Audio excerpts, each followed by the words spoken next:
Hello everyone and welcome to Daily Current Affairs for 27th of April. So let's start with the first important topic and that is Economic Advisory Council to the Prime Minister.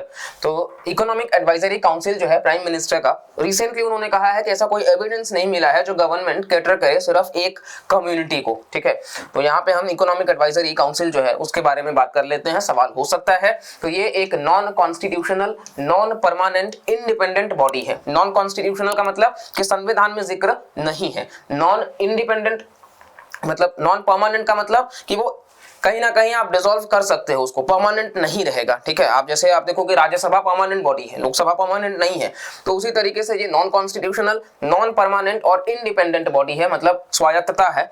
Constituted to give advice, advice देगा कहां पे, economic और उसके related issues के ऊपर to the government of India, specifically prime minister को ये देगा।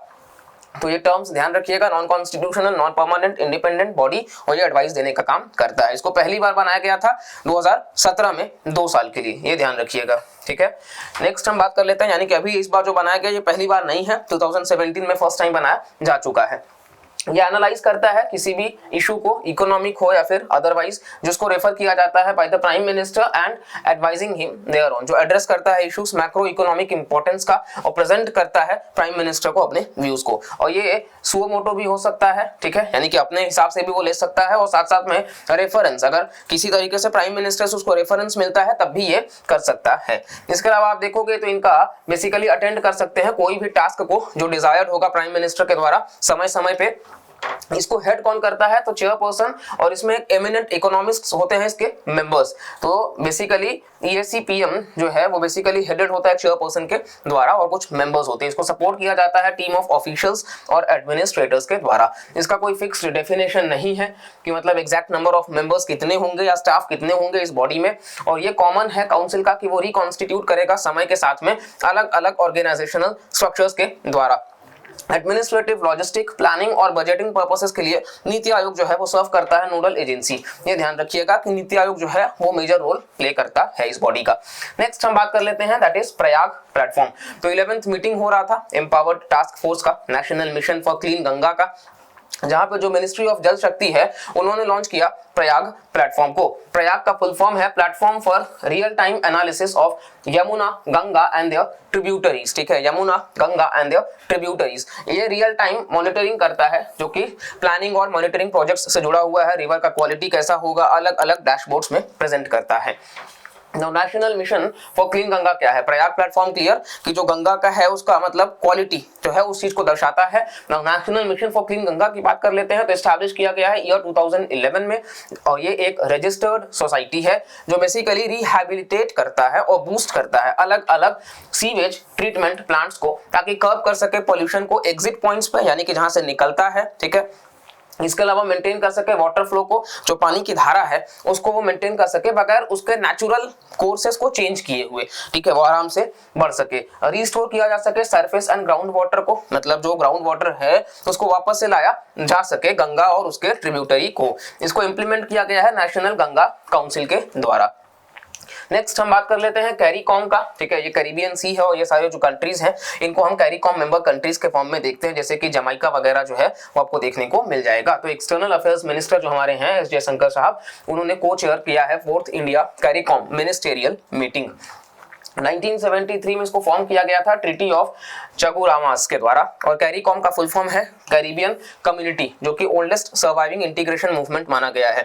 ये 1973 ईयर याद रखिएगा कैरीकॉम को, और ट्रीटी ऑफ चगुरामास। ठीक है, इसके अलावा ये प्रमोट करता है इकोनॉमिक इंटीग्रेशन वगैरह और कोऑपरेशन इसके मेंबर्स के बीच में, इंश्योर करता है कि इंटीग्रेशन बेनिफिट सबको मिल सके और फॉरेन पॉलिसी कोऑर्डिनेशन से चल सके। यहाँ पे कुल 15 मेंबर्स हैं, 15 मेंबर्स हैं, जिसमें आप नाम देख सकते हो अपने हिसाब से, सारे कंट्रीज का रटना नहीं है। ठीक है, तो आप ज्यादातर कैरिबियन कंट्रीज को ही देखोगे। नेक्स्ट आप देखोगे तो यहाँ पे कुछ और जो है वो ऑब्जर्वर स्टेटस उनको मिला हुआ है, और ऑब्जर्वर में मेक्सिको वगैरह जो है वो आपको देखने को मिलेगा कि ये कोलंबिया, वेनेजुएला, ये सारा जो है वो इसके मतलब ऑब्जर्वर्स में भी आते हैं। चेयरमैनशिप जो है वो रोटेट किया जाता है एवरी 6 मंथ्स में, कि कौन इसका मतलब मेंबर हेड बनेगा। सेक्रेटेरिएट जो है वो जॉर्ज टाउन गियाना में है। ठीक है, याद रखिएगा सेक्रेटेरिएट यानी कि हेडक्वार्टर्स इसका गियाना में है, और इसको हेड किया जाता है सेक्रेटरी जनरल के द्वारा, जो कि CEO है बेसिकली इस कम्युनिटी का। नेक्स्ट हम बात कर लेते हैं 2007 में, तो कैरिकॉम को ऑफिशियली इनॉग्रेट किया गया था, कैरिबियन कोर्ट ऑफ जस्टिस, जो सर्व करता है फाइनल कोर्ट ऑफ अपील, ठीक है। इसके अलावा आप देखोगे नेक्स्ट है Gandhi Sagar wildlife sanctuary. तो Madhya Pradesh chief minister recently announce किए हैं Gandhi Sagar wildlife sanctuary को, जिसको डेवलप किया गया है as a second home for cheetahs within 6 months. और ये आप ध्यान रखिएगा कि गांधी सागर जो है वो मध्य प्रदेश में लोकेटेड है 1974 में, और ये ओपन लैंडस्केप्स होता है जहां पे स्पार्स वेजिटेशन और रॉकी टेरेन है। रिवर चंबल जो है वो फ्लो होती है, तो ध्यान रखिएगा रिवर चंबल है, राज्य मध्य प्रदेश है, ईयर 1974 गांधी सागर। इसके अलावा वेजिटेशन में आप देखोगे तो ट्रॉपिकल ड्राई डेसिडुअस फॉरेस्ट है, tropical dry mixed deciduous forest है, और इसके अलावा कुछ फौना के नाम है जैसे चिंकारा, नीलगाय, स्पॉटेड डियर, लेपर्ड, हाइना। तो यहाँ पे आपको क्रोकोडाइल्स, फिश, ऑटर्स और टर्टल्स के भी अच्छे खासे पॉपुलेशन देखने को मिल जाएंगे। और ये अपने आप में हिस्टोरिकली काफी इंपॉर्टेंट जगह माना जाता है, क्योंकि यहाँ पे आप देखोगे तो रिलीजियसली आपको 84गढ़, साथ साथ में चतुर्भुजनाथ टेम्पल और भटकाजी रॉक पेंटिंग्स, नरसिंहार, ये सारे जो हैं वो आपको देखने को मिलेगा तक्षकेश्वर टेम्पल का। तो ये कहीं ना कहीं आपको सारे बेसिकली रिलीजियसली भी काफी इंपॉर्टेंट ये माना जाता है। लास्ट टॉपिक हमारा है that is sloth bear. Kerala forest department ने इंटेंस क्रिटिसिज्म में वो आया है क्योंकि उसने रेस्क्यू जो किया एक मेल स्लॉथ बेयर का, तो बेसिकली जो वेल में गिरने वाला था उसके ध्यान में रख करके। नाउ स्लॉथ बेयर के ऊपर सवाल हो सकता है, साइंटिफिक नेम एसएससी वगैरह के एग्जाम्स के लिए आप देख सकते हो कि मेलुसस यूरसिनस, और ये स्लॉथ बेयर्स जो है वो one of the 8 bear species हैं जो कि ऑल ओवर द वर्ल्ड पाए जाते हैं। इसका डिस्ट्रीब्यूशन जो है वो भारत में है, श्रीलंका में है और नेपाल में है। 90% जो ग्लोबल स्लॉथ बेयर है वो भारत में ही पाया जाता है, जैसे कि टाइगर्स की हम आबादी देखते हैं। हैबिटाट में आप देखोगे तो वैरायटी है ड्राई और मॉइस्ट फॉरेस्ट्स का, ग्रासलैंड्स वगैरह भी आपको देखने को मिल जाएंगे। इसके साथ साथ में ये लॉन्ग शैगी डार्क ब्राउन होते हैं, ब्लैक फर होता है, कर्व्ड क्लॉज होता है, और ये अपने क्लॉज का इस्तेमाल करते हैं टर्माइट्स और एंट्स को निकालने के लिए। साइज तकरीबन 5 से 6 फीट का आप देख सकते हो, और इसके अलावा बाकी सारी यहाँ पे वेट वगैरह वो पढ़ना नहीं है। इनके पास में पुअर सेंसेस है, मतलब देख पाने में उतना ज्यादा सक्षम नहीं है और सुनने में भी।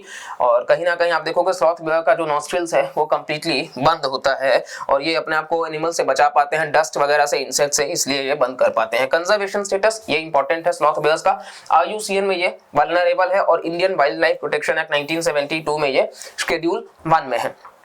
तो ये हमारा इंपॉर्टेंट टॉपिक्स था for daily current affairs. I hope आपको टॉपिक्स पसंद आया होगा, इंटरेस्टिंग लगा होगा, नॉलेजेबल लगा होगा।